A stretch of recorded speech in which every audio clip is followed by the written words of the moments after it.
Back over 5,300 years ago, when you were nothing but a speck in the atmosphere, no more significant than you are now, some guy got shot in the back with an arrow while traversing the Otztal Mountains in modern-day northern Italy.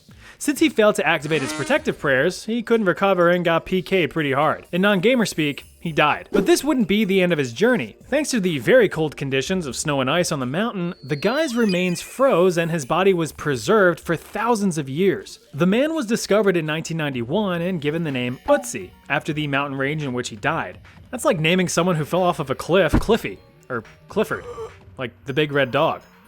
God, imagine the shits he took.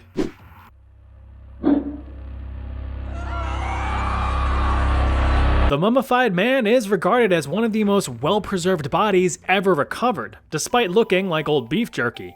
Problem was, Otzi apparently wasn't a fan of his newfound fame because many of those associated with his discovery ended up suffering pretty awful deaths, starting the rumor of the Iceman's curse.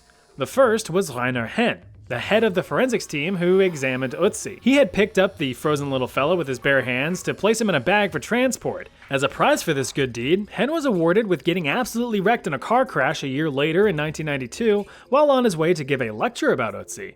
A little while later, Kurt Fritz, a mountaineer who assisted Henn, got hugged by an avalanche.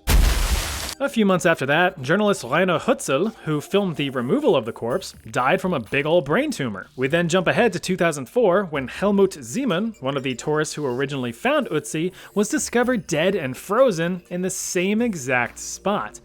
An hour after his funeral, the head of his mountain rescue team died of a heart attack.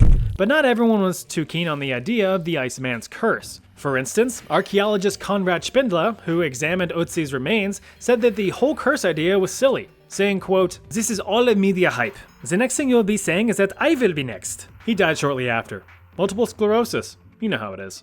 The final death associated with the Iceman to date was Dr. Tom Loy, who performed a DNA analysis on Otzi. When he was just about to finish a book on the cold cadaver's history, he was found dead in his home, despite being in relatively fair health. Now, of course, it has to be said that there have been plenty of others who have studied, photographed, poked, and even caressed Otzi's leathery sunken skin who are still alive and well today. But if you want to take the chance with the curse yourself, you can visit Otzi in the South Tyrol Archaeological Museum in Bolzano, Italy. Just remember to not play footsies with Otzi's tootsies.